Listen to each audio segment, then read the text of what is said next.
अपने परिवार की चिंता किए बगैर भारत के संविधान को बचाने के लिए, भारत के लोकतंत्र को बचाने के लिए अपने आप को संघर्ष में झोंका था। उन सब का आज हम यहां पर अभिनंदन कर रहे हैं, स्वागत कर रहे हैं। आपने यहां पर अभी प्रस्तावना में लोकतंत्र सेनानी और पूर्व विधायक श्री शीतल पांडे जी के उद्बोधन को सुना कि कैसी अमानवीय यातना उस समय लोगों पर, आम नागरिकों पर कांग्रेस सरकार के द्वारा डालने का प्रयास किया गया। कैसे गलत तरीके से चुनाव जीतने और चुनाव का परिणाम जब इलाहाबाद उच्च न्यायालय के द्वारा बदलने का आदेश देने के उपरांत देर रात्रि में तत्कालीन प्रधानमंत्री श्रीमती इंदिरा गांधी जी ने देश को आपातकाल की ओर झोंकने का कार्य किया था। देश का संविधान करा उठा था, लोकतंत्र तड़प रहा था, मौलिक अधिकार समाप्त कर दिए गए थे और भारत के अंदर अव्यवस्था और अराजकता का एक माहौल पैदा करने का कार्य कांग्रेस की सरकार ने किया। कांग्रेस ने आज से 50 वर्ष पहले आपातकाल थोपा। यह लोकतंत्र और संविधान को कुचलने की एक पराकाष्ठा थी। ऐसा नहीं कि कांग्रेस ने आजादी के तत्काल बाद लोकतांत्रिक मूल्यों का सम्मान किया हो। जब भी कांग्रेस को अवसर मिला, कांग्रेस ने लोकतंत्र का गला घोंटने से कभी कोई परहेज नहीं किया। याद करिए, देश की अखंडता को बनाए रखने के लिए भारत के जिस संविधान ने हम सबको एक व्यवस्था दी और स्वतंत्र भारत में जिस संविधान के माध्यम से हम संपूर्ण भारत को एकता और एकात्मता के सूत्र में बांध करके आगे ले जा सकते हैं, इस भारत के लिए जो संविधान हमें प्राप्त हुआ था, आजादी के कुछ ही यानी संविधान लागू होने के कुछ ही दिनों के बाद कांग्रेस की तत्कालीन सरकार ने धारा 370 जबरन भारत के संविधान में डाल करके भारत के अंदर आतंकवाद की नींव डालने का काम किया था। याद करिए, अगर भारत के संविधान में धारा 370 जैसे आर्टिकल नहीं आते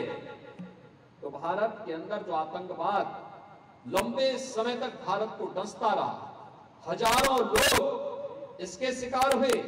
लाखों लोगों को अपनी मातृभूमि से विस्थापित होने के लिए मजबूर होना पड़ा। बहनों और बेटियों के साथ किस प्रकार के मानवीय बर्बर अत्याचार कश्मीर के अंदर हुए, ये किसी से छुपा हुआ नहीं है। लेकिन कांग्रेस ने अपने राजनीतिक स्वार्थ के लिए तुष्टीकरण की हदों को पार करते हुए उस समय धारा 370 को डाल करके उसी समय से प्रारंभ कर दिया था। 1947 यानी 1950 में संविधान लागू होने के बाद से लेकर के 2014 तक कांग्रेस नेतृत्व की सरकार ने देश के संविधान में एक बार नहीं, 2 बार नहीं, 75 से अधिक बार संशोधन प्रस्तुत करके अपने स्वार्थों की पूर्ति करने का प्रयास किया। कांग्रेस का कभी लोकतंत्र पर विश्वास नहीं था। आपने देखा होगा, संविधान की धारा 356 का दुरुपयोग करते हुए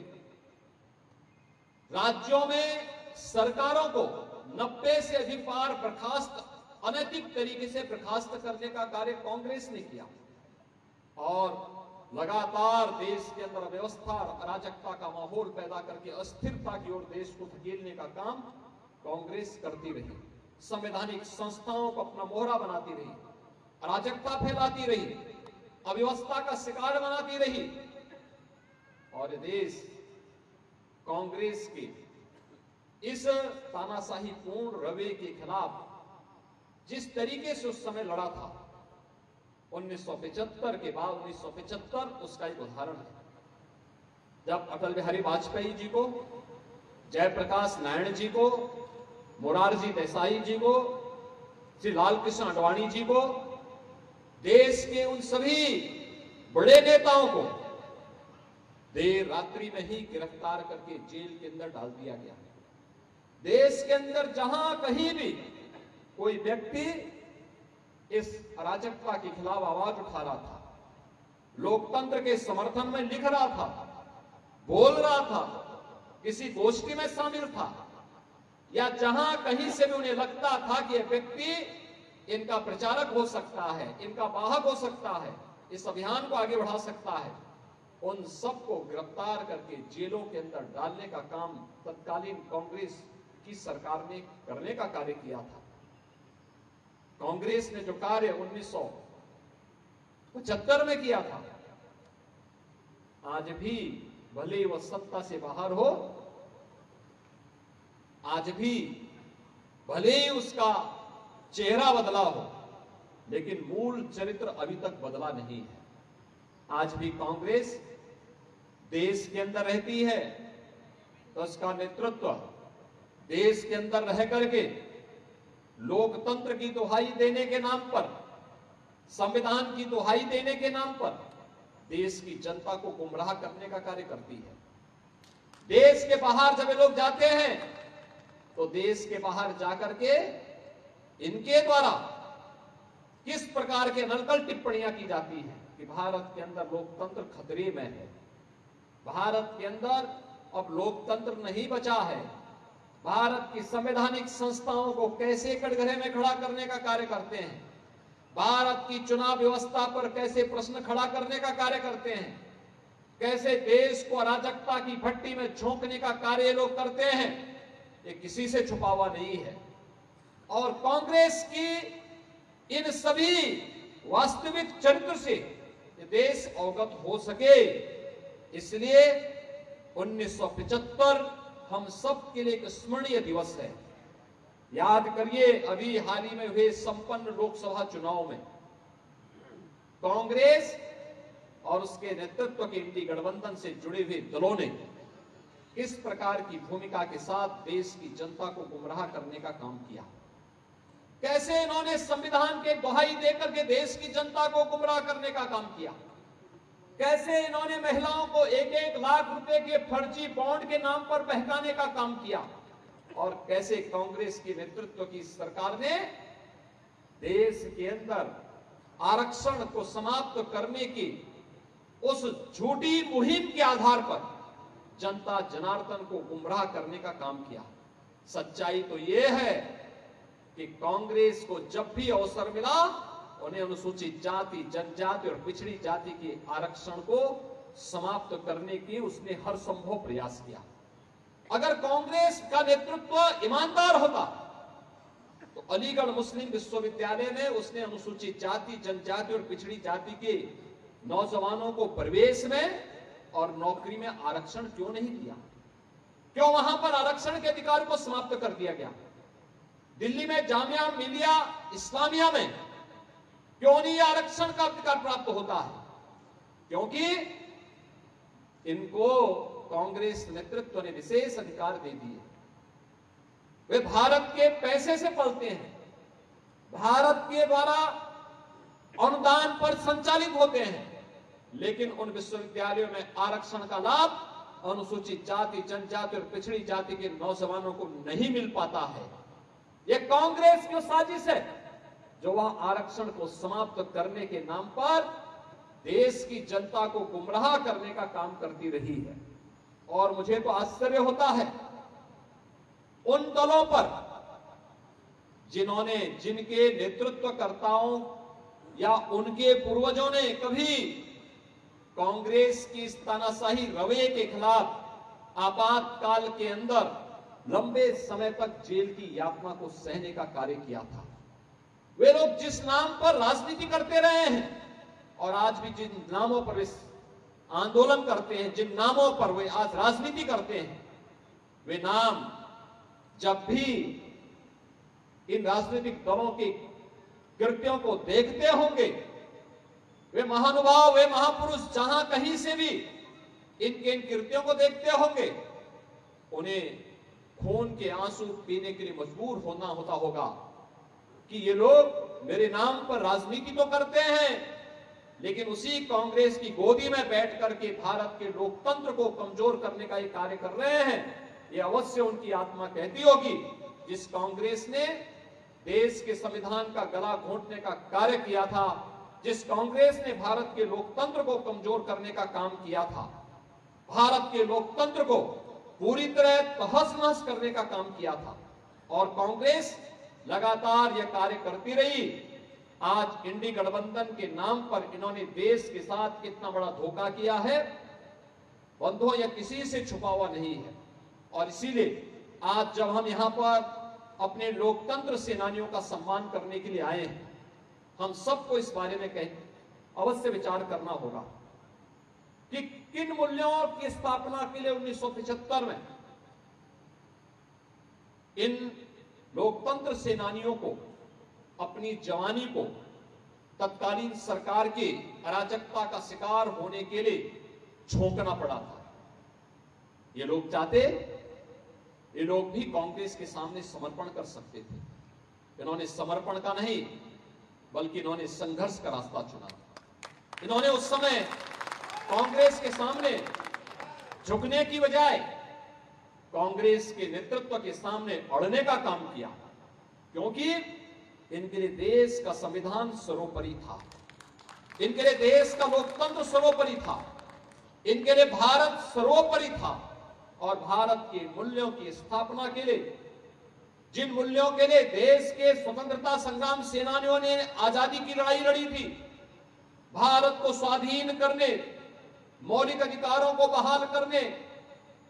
इन सभी संविधान की आत्मा को पुनर्स्थापना करने के लिए जो कार्य उस समय तत्कालीन सरकार ने किया था, कांग्रेस ने, याद करिए, भारत के संविधान की प्रस्तावना उसकी आत्मा कही जाती है। इन्होंने आत्मा को भी नहीं बख्शा। भारत के संविधान में 1975 की रात्रि में 2 शब्द नए जोड़े गए, समाजवादी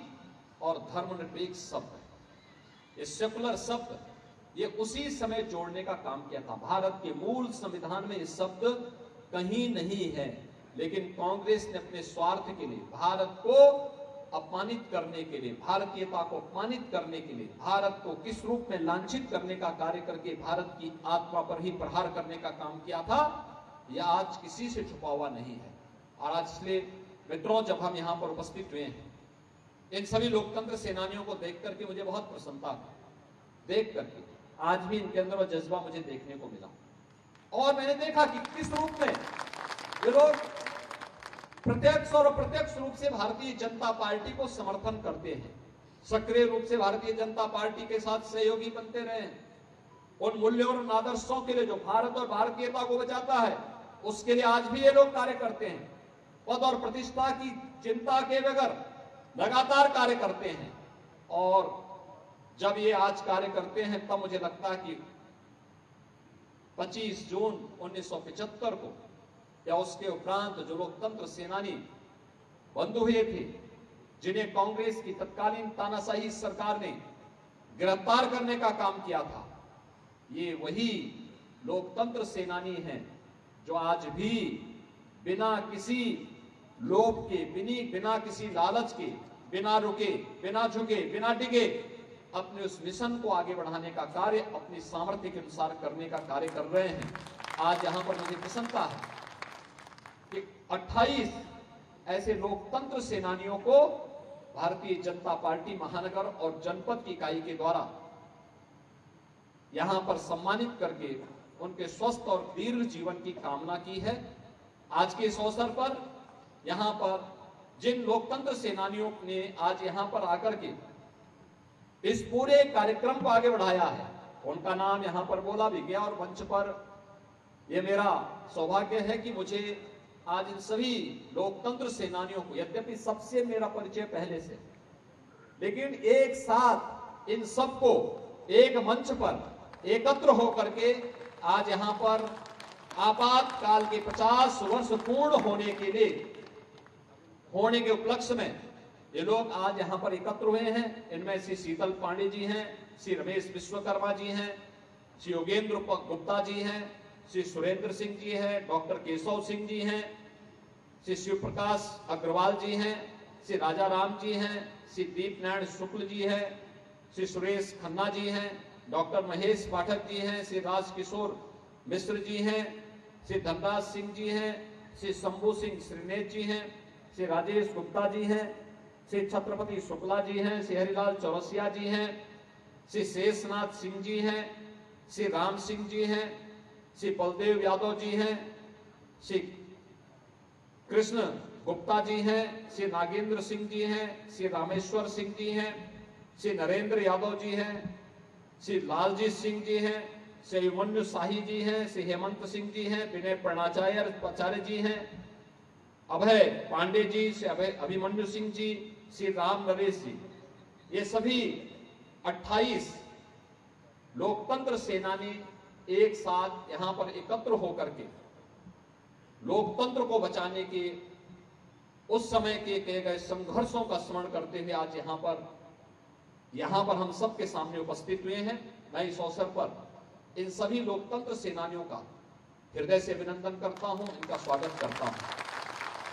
इनके स्वस्थ और दीर्घ जीवन की कामना भी करता हूं और उन्हें इस बात के लिए आश्वस्त भी करता हूं कि भारतीय जनता पार्टी नेतृत्व की एनडीए सरकार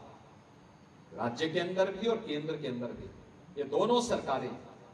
आपके साथ हर समय हर प्रकार से खड़ी है। आपके हितों के लिए, आपके संघर्षों के लिए,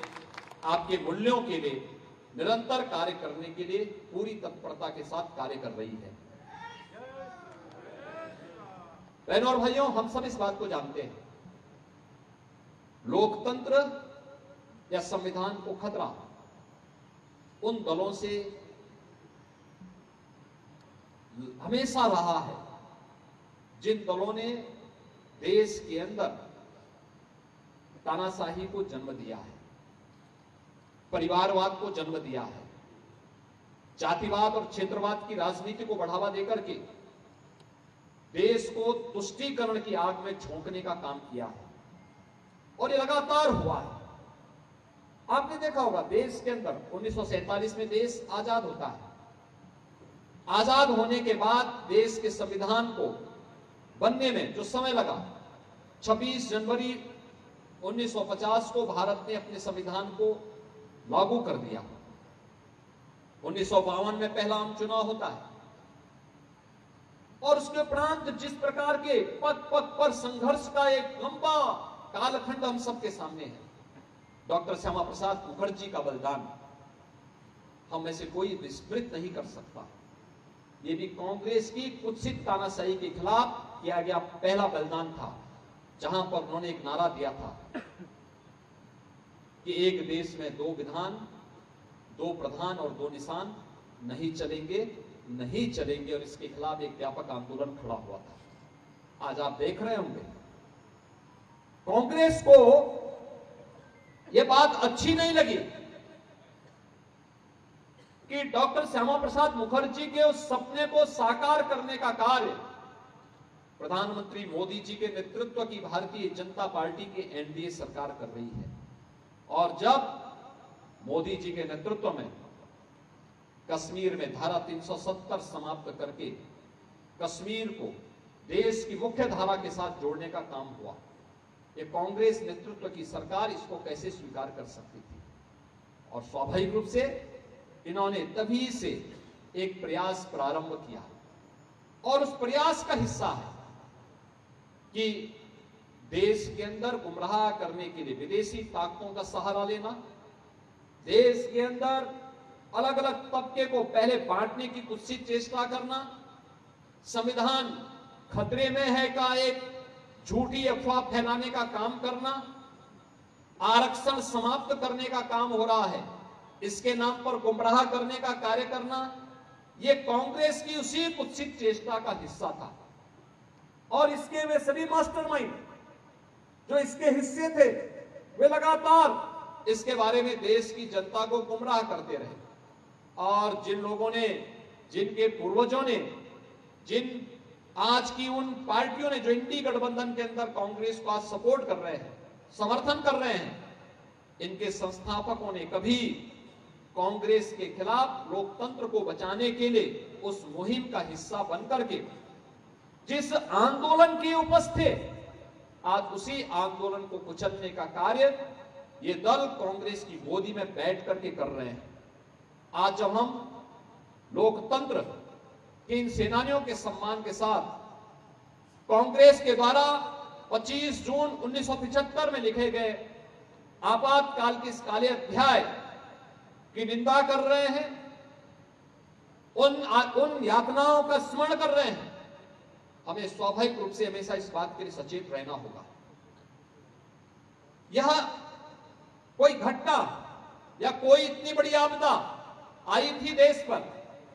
वह विस्मृत करने के लिए नहीं, वह वर्तमान को और भावी पीढ़ी को जागरूक करने के लिए भी है। हम आने वाली पीढ़ी को बताएं, क्योंकि 1975 जो पीढ़ी आज वर्तमान में कार्य कर रही है, सक्रिय भूमिका में है, इनमें से कोई भी इस बात का स्मरण कर नहीं पाएगा कि क्या